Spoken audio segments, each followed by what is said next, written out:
Hello, you are watching this video because you have been offered a position with Duquesne University and have never worked here before or have not worked here within the last year. In order to be processed as an employee, you must fill out tax and employment forms. Please listen carefully to the following step-by-step instructions on how to complete and submit the forms. Remember, you can always pause or rewind the video if you need to. After you have downloaded and printed the packet of forms, you must fill them out with a black or blue ink pen. Many of the forms require a wet signature, so you are not permitted to submit them electronically. If you do not have access to a printer, you may pick up the packet of forms in the lobby of the Corin building at Duquesne University. You must bring your Duquesne ID to swipe into the building. Please remember to wear a face mask when entering the building. Page 1 of the packet is a guide which covers all required forms. Page 2 is the W-4 form. Start by printing your name exactly how it appears on your Social Security card. If your middle name is written out on your Social Security card, be sure to write out your full middle name on the form. If your Social Security card only has a middle initial, be sure to only put the middle initial when filling out your name. Fill in your Social Security number, your permanent home address. Next, you must check one of the following options: single or married filing separately, married filing jointly, or head of household. Read through the rest of the form and fill out the information as it applies to you. Be sure to provide a signature in Step 5 and a date. The next 3 pages provide additional information on how to fill out the W-4 properly. You do not need to fill anything out on these 3 pages.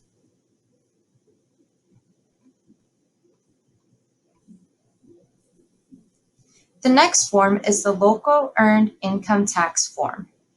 Begin by filling out your name as it appears on your Social Security card, your Social Security number, your permanent home address, a phone number you can be reached at, your municipality, whether it is a city, borough, or township, and your county.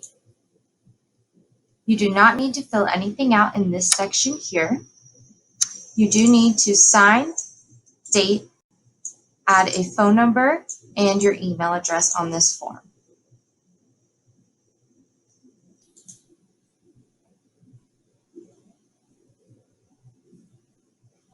Next, you will fill out the personal data sheet. At the top left-hand corner, you will check New Hire. In the top right-hand corner, you will mark part-time. Then fill in your full name as it appears on your Social Security card. Next, you will fill out your permanent home address as well as your personal email address. Then you will fill out your local address if you have one.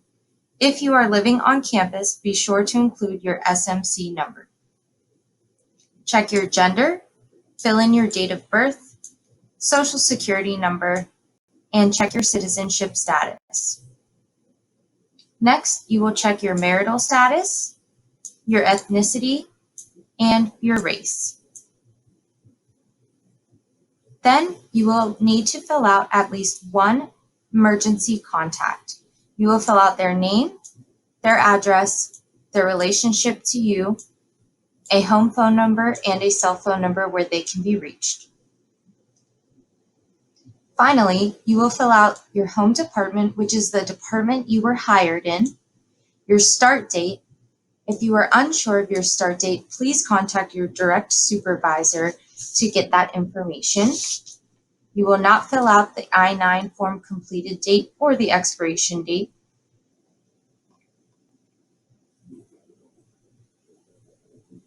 The next form is a code of responsibility and confidentiality. Please be sure to read over the policy carefully. After you have read it over, sign, date, and print your name.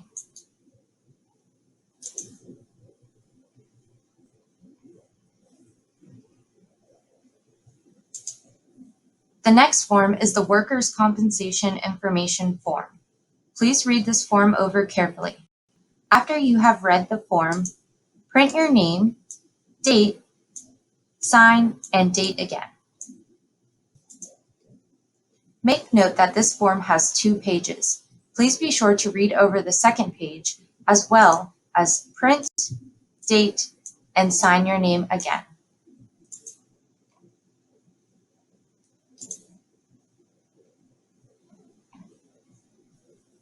The next form is the I-9 Employment Eligibility Verification Form. Start by filling in your last name, your first name, and middle initial. If you have ever used any other last names, put them here. If not, put NA. Next, fill out your permanent home address. If you do not have an apartment number, write NA. Your date of birth, your social security number, your email address, and your telephone number. Next, you will check off your citizenship status. You will sign and date the form.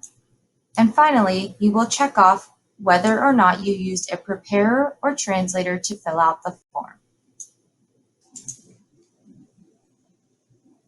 Do not fill anything out below this box here. There are 2 pages to the I-9. You will leave this page completely blank as it is for the employer to fill out. The third page is a list of acceptable documents for your I-9 verification. Please make note, you will need to bring in these documents when you schedule your appointment to drop off these forms. If you are bringing a document from List A, that is all you will need. If you are bringing a document from List B, like a driver's license, it will need to accompany a List C item. Please keep in mind we cannot accept photocopies or expired documents. We must see the original document.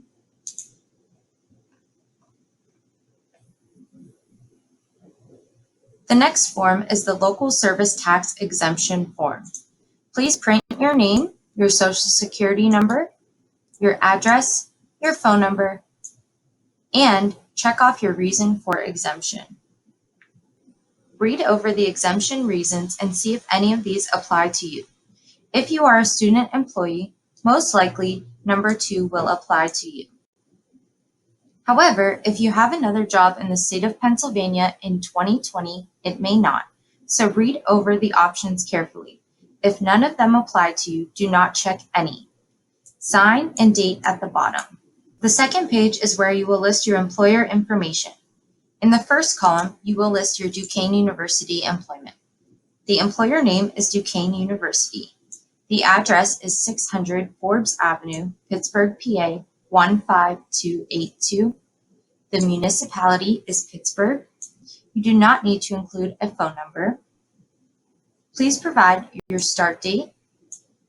Check off PT for part-time and add your gross earnings. The remaining columns are for any other employers in the state of Pennsylvania for 2020. If you have no other employers this year, you can leave the columns blank. Please note, if your exemption reason is multiple employers, you will need to provide a pay stub which shows you are already paying the local service tax.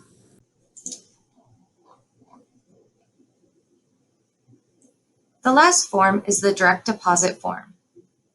Check off Start. Fill in your last name, first name, and middle initial, the last 4 digits of your social security number, your permanent home address. Then you will fill out the name of your bank or financial institution. You will indicate if it is a checking or a savings account. You will indicate the amount you want into the account.